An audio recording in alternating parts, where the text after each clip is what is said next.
What's up guys, Joey here, just testing Alan Wake 2 on my setup, and we can easily get 60 FPS at fully cranked settings, and I just wanted to just share the native performance without FSR. The FSR in this game is controlled by the render resolution option, so you can see lowering the resolution defaults to quality, balanced, performance. So if you set it to native, FSR is effectively disabled, but I believe we are still using FSR2's TAA, like the anti-aliasing option, because there is no AA setting here. So normally these upscaling methods have their own built-in AA. So because the textures do look really smooth and good with at native, I believe there is some kind of AA going on. We just can't control it. For settings, I've got VSync enabled with enhanced sync, so that does not cap the FPS. It just syncs the refresh rate to whatever FPS I'm running. So if I'm running 60 FPS cap, it'll put the monitor to 60 hertz, but if I uncap it, it'll put the monitor to whatever average uncapped FPS I'm getting. So it'll go up to 70 hertz, 100 hertz, whatever.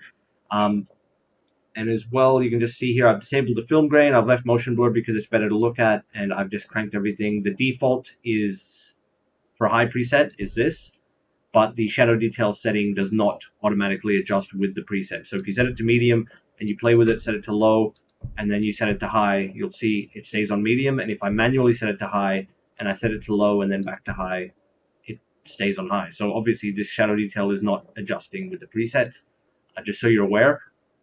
And because I'm on an AMD GPU, it just does not make sense to run any RT. RT is more gimmicky in the sense that you lose so much performance for something that previous games before ray tracing came about had really good rasterized effects, fake effects, if you will, for reflections and lighting. And fake lighting can look amazingly good if the devs put the effort into it. But now we're seeing in the current games, they don't do as good of a job on the rasterized effects, and they just rely on RT for everything, which kind of reduces the game's quality. So if you go back and look at Battlefield 4, for example, before RT was about, the effects and reflections in that game, apart from the low resolution, are really, really good. And so we're kind of suffering here because of RT in that sense. Like, you're kind of getting pushed into it as more of a marketing technique to sell a more expensive graphics card. So I'm not going to use RT. I will tell you that I did try turning this particular setting, transparency, and I'm in the forest at the start of the game. I tried turning it to high, and it tanked my FPS by 20, even though there's not even any transparent surfaces to look at. So just having it enabled on an AMD GPU without any transparency effects in view dropped my FPS by 20 plus. I went from 77 down to 58, 59. So just to give you that idea, something's up there. Like, it's really odd. But anyway, just to show you the performance, and this is the FPS we're getting, as well as the junction temps and everything like that. I'm running 2400 megahertz max clock, and I've got Radeon boost disabled because the latest driver, 21.11.1, which dropped today, added boost support, but in some brief testing, I find it can cause random crashing. So it's not fully stable yet, I believe. It could be my setup somehow, but yeah, just in case. I also didn't notice any significant performance increase on my setup by swinging the mouse around, which is where it's supposed to give you that performance boost. It slightly improved the frame time stability, but the frame time stability is so good with a 60 FPS cap that it's not necessary. So if I do this, you can see the frame time is perfectly fine. If I uncap it, I can see some slight variation, but nothing that you'd worry about. Like, there's no spikes. So enabling boost will slightly help smooth out that frame time for the very minuscule, fluctuation you might be seeing there in the graph, but it's nothing that impacts gameplay. So in other words, boost, if you're having any crashing or stability issues in the game with boost enabled, just disable it, unless you're getting a significant, like you might be on a lower spec system, that's where it might be more useful. But to keep temps down, and because this is not a fast-paced game, I prefer to just cap it at 60. I don't need to run the GPU at 99% just for an extra 10 FPS.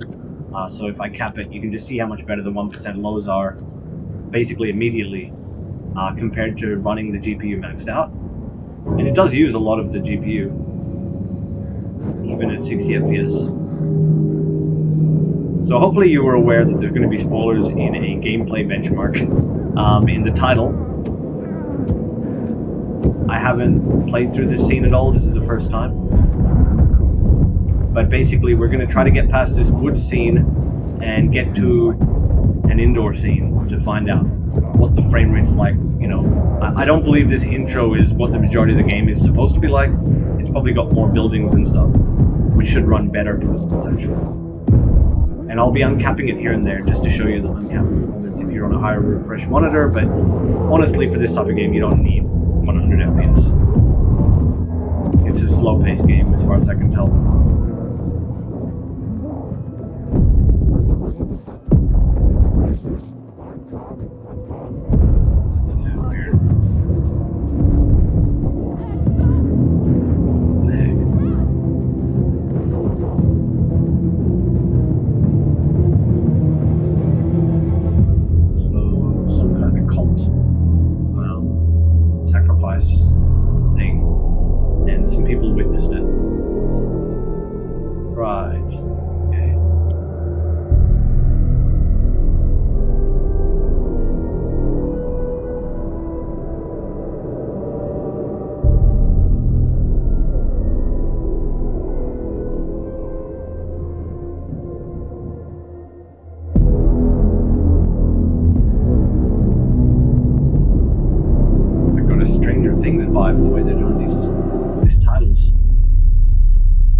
Excuse me, I've got a bit of a sore throat.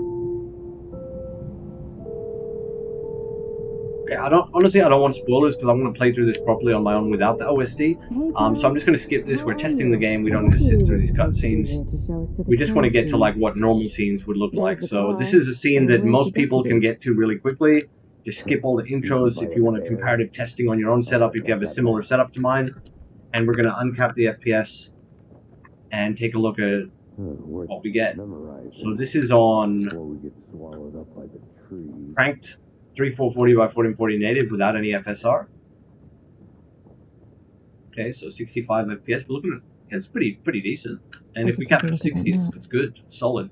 We have a bit of headroom for some, you know, if any intensive stuff pops up. A 60 FPS cap will give you around 8% headroom for handling that intensive scene, not to cause a frame time spike. Why is intros like this really similar? There was another game with a dog that was just like this. It's like a missing person type of thing. Okay. And now we're going to switch to high preset, just to see. I was on high preset, sorry. We're going to crank settings up. When I tested in the woods, it was a 3 FPS difference. So we've gone to crank settings, and we'll see if it's a bigger difference here in this scene. And I'll uncap the FPS. Yeah, 3 FPS. It's about the same on this particular setup. 3 to 5 FPS, actually. But that is fully cranked without FSR, without any upscale. So it is a very high-end setup. So just keep that in mind. And then we'll go from fully cranked into FSR Quality, which is what most people would run just for that extra boost. And that puts us straight up to 90 FPS with very negligible visual difference. Maybe the trees are slightly blurrier. I don't know. I'm seeing that, but it looks like the detail is slightly down. But then as soon as I zoom in with the right click, which I just figured out now, they look fine. But let's go back. We'll see if there's a tree difference, if I spotted that accurately or not. Oh, for sure. I didn't even have to zoom in. I saw it happening in the background of the OS, like of the UI. Like, look at this. Watch the trees through the UI. See that? You can see the texture change. So if I put it to performance, it'll be more noticeable. But this is a good way to spot what FSR is degrading. If you want to see what textures are suffering the most, just put it to balanced to performance. Not ultra though, because everything will be, you know, at performance. And we should see very, very blurry trees, yeah. Like, the actual character model looks fine, actually. It's just the trees that seem to suffer the most. And the distance. But this isn't too bad. This close-up stuff. but namely the trees, and yeah, that's what FSR is doing. But look at the FPS, like with that mode, it goes up to 105 on balanced, and this is with everything else cranked, just to show you, except for the ray tracing stuff. So, performance, sorry, and we'll go up to balanced just to see. It's the distant trees that look a little bit more blurred. And this map increased in detail. Mortar folds, and then we'll go up to quality.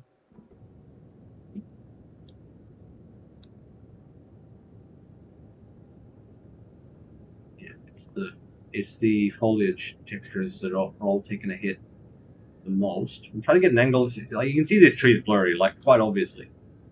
Depending on what monitor resolution you're running at to watch this video, but I'm noticing it on my 34-inch.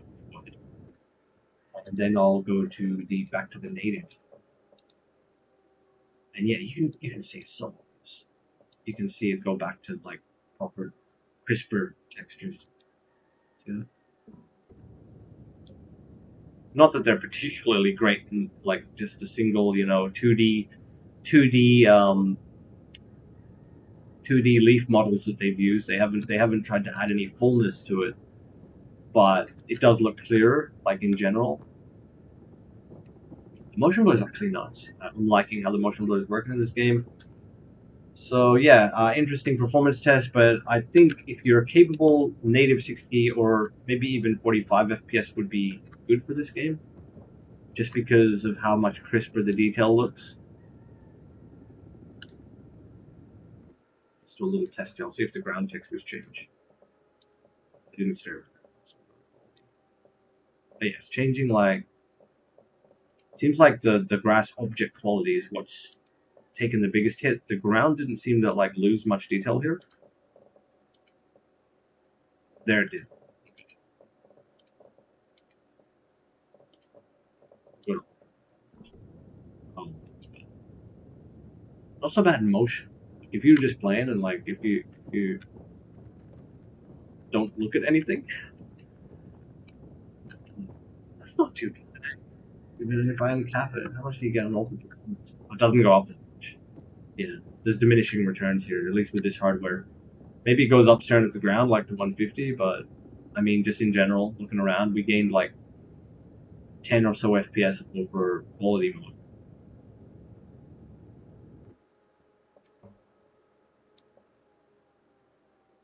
So we'll go to performance. This is 202. Oh, over performance, sorry, 10 FPS over performance. As soon as you look at the ground, it goes up like 100 something plus. But you can see the ground looks pretty decent, even on performance. It's just the foliage objects, and maybe the grass looks a bit blurry. Very interesting.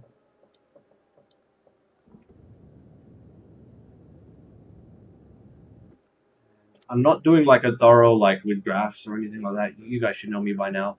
I just kind of like hop in, do the quick testing and in-game testing, so you can actually see what's going on as I change settings, rather than just look at a graph but you don't know what was actually involved. Although the graphs are nice, it just doesn't help that much when they just go to like, the people testing might go to like a really intensive scene of the game, but you have to get there yourself to see it. And it's not the same as seeing it in real time, Like you can see it in real time, the graph can say 1% low, 60, but it doesn't really show you it, what it is. So this is quality, but yeah, on this particular hardware, it seems like native is just the way to go. It's clear, as good image detail as possible. And then we can also play with the preset, because I am maxed out. And the default preset actually lowers some of these to medium high. So they haven't optimized max settings. There's no ultra preset. So high drops the volumetrics down, which probably doesn't matter that much. They're usually performance killers. And it drops the shadow resolution down from high to medium. Okay? So if I set these back up manually, you can see when I click high, they drop. And everything else defaults to full sharp and all this. So on high, we're at 70 FPS. just pop in on some distant foliage and stuff that you just can't do anything about. They haven't optimized it. I wish they did.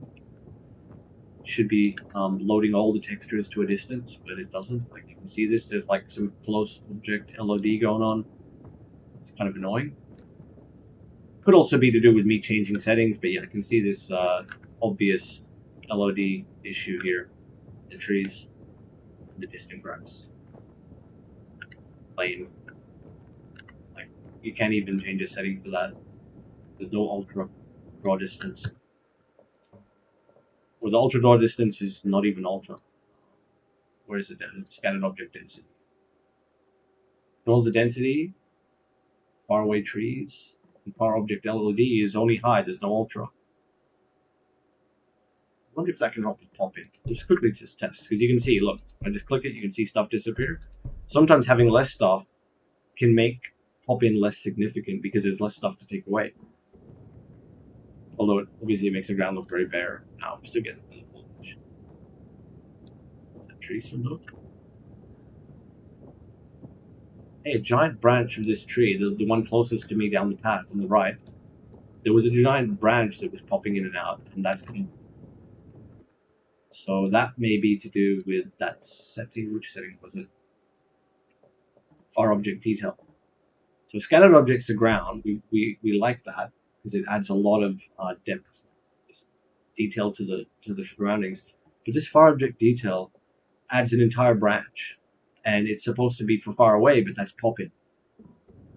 So you can see this tree here doesn't have that huge leaf disappearing. That might be beneficial. But still very sad, the LOD pop-in in this game. I thought it would be better than that. Like, I've read reviews and stuff with people saying it's got good graphics. That's sad for 2023. They couldn't even have a cranked detail slider when we've got GPUs that have, 16, 20 gig of VRAM. We're only using 11 gig. If that, like, that's just allocated. If the branch I'm talking about is right here. If I crank that back up, far object detail. Now we'll see this branch. If I was looking at it right. Yeah. See it? There. Whole branch, like a whole section of leaves just here, is actually more pop-in because of turning a setting up instead of down.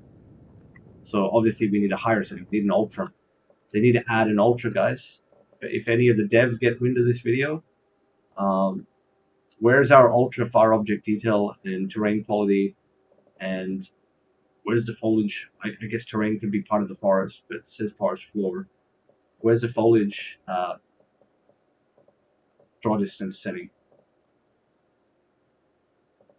Oh well. Anyway, high 67 FPS, 68 in this area, 63, and then we'll just test medium just to see if it even looks any worse. It might just look similar. It's fine, but not much of a boost. We went up a few FPS. 3 to 5.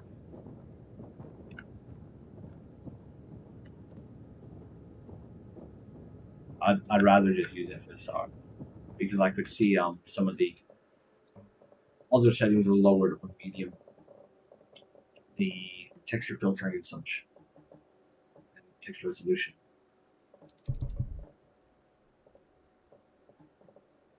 Wonder if this volumetric is a performance killer, how much worse it looks if we turn the volumetrics down, post-processing down because it's bloom and depth of field. Just like as a quick optimization thing, we want to keep the other resolutions up.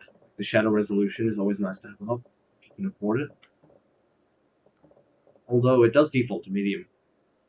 Realism of shadows. And we're at 70 FPS, which is similar to dropping.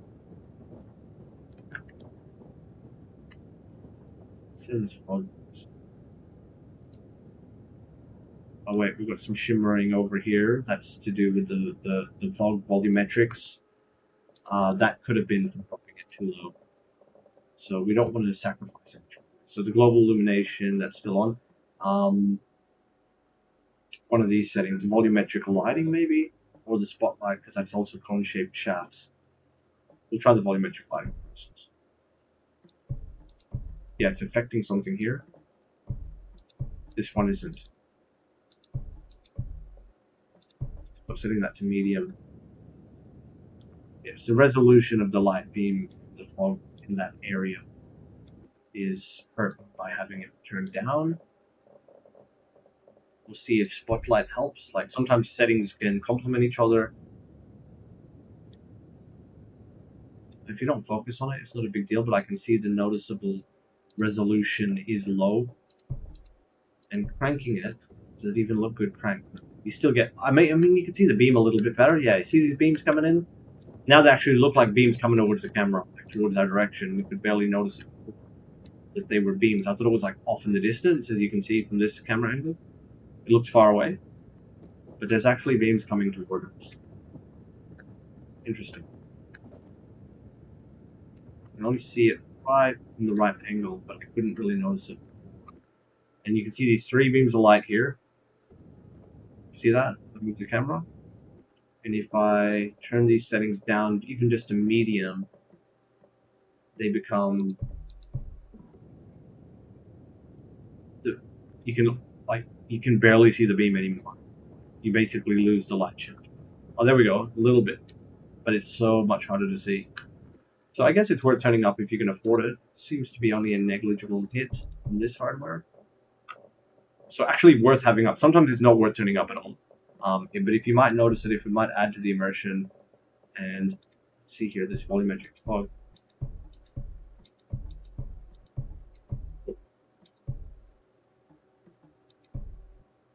I think this is helping with the distant depth of field detail, like how much it's blurring the leaves. It's like less blur at high.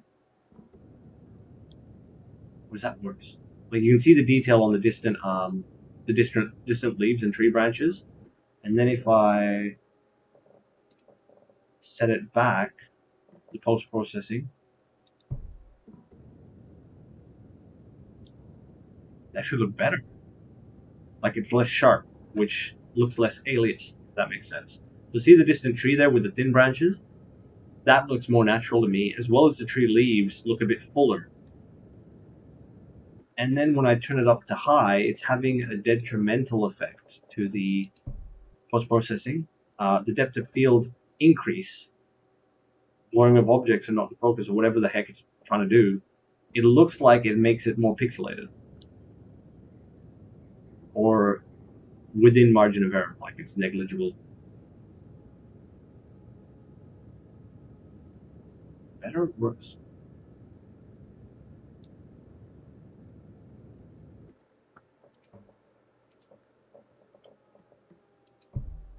Yeah, see, it looks fuller. Look at this. Even just clicking the setting, you can just see the tops of these leaves and see around here. That looks kind of fake. And then when you turn it to low, it gets a bit of fullness. Low, high, low, high. I guess it's a personal preference. It doesn't necessarily look bad. It might look better for some of you.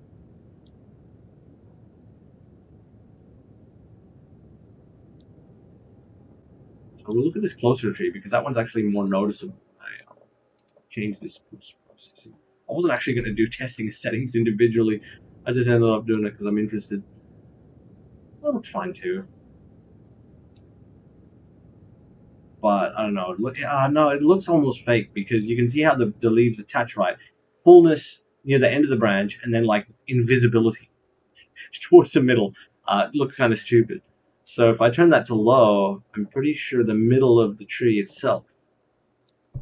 Yeah, you can see that it's making it too thin where the branches should attach, and I'm noticing that on my monitor. So if you're on a smaller, like watching on a phone, you might not see it as easily. You can see the fullness of the leaves, but you can't see that little, slightly thicker, twig in the middle. Looks better on low. Still very thin. I don't know who designed these trees. So interesting, and we're going to just cap the FPS native. So basically, what I'll probably play through the whole game with is everything cranked, except for post-processing on low. And I hate bloom anyway. Like, I don't want brighter bloom. And film grain off, motion blur on.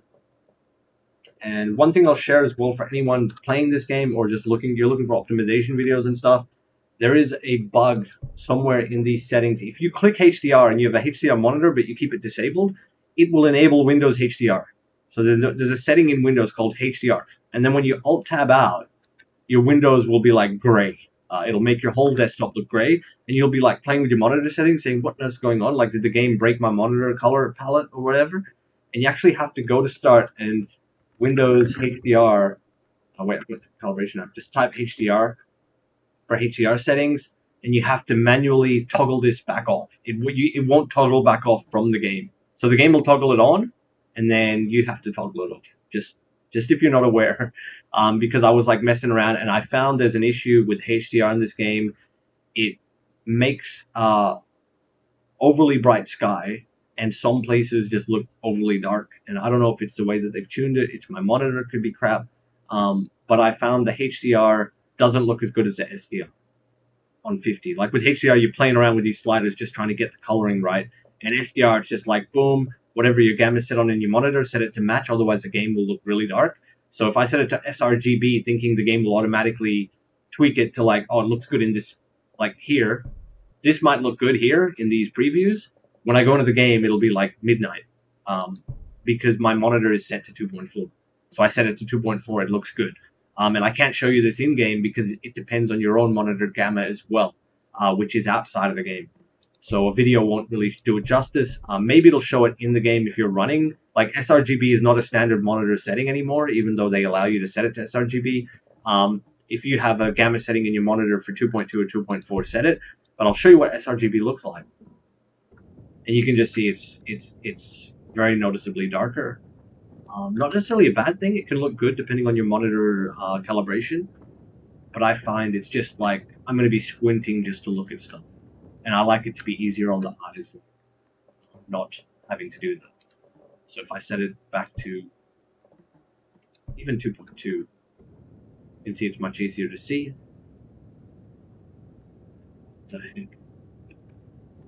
What's that? Is there a floating cup?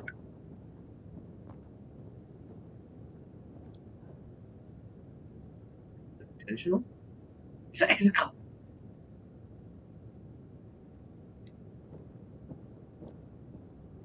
It's that guy's cup. Well, there's a game bug I found it within just the intro. It moves when he drinks. It flies around. Okay, yeah, they didn't attach that properly. So yeah, I'll just put it back to my native, and you can see what it looks like. Maybe you're also wondering, like, if your game looks unusually dark and you just want to be able to see things, just set that setting up, and double check your HDR setting in Windows if you end up with that desktop issue. Because I had restarting the computer, it doesn't do anything. It won't set it back. You have to manually disable that setting if you played with the HDR. So hope this helps you guys out, and the next follow-up video I'll actually be playing from the intro. You'll get to see all the the cinematics and cutscenes because I didn't watch them properly, and we'll play it through. But I will have the OSD up. So if you don't like OSD, I would look for another gameplay video, because I like to see if randomly throughout the game I get like a performance drop. I like to see if it's from my computer or from the game or what's going on. Like if I'm seeing just the FPS is running low, it's helpful to have the FPS graph up to go, oh, this is an intensive scene or this is an unoptimized scene, and that actually interests me. And for the most part, if you're focusing on the gameplay, it's not a big deal on a big ultra-wide monitor. But if you're watching on like a standard phone or 1080p monitor, you'd probably be better off finding another gameplay video just to enjoy it more without that OSD. It does look good without it.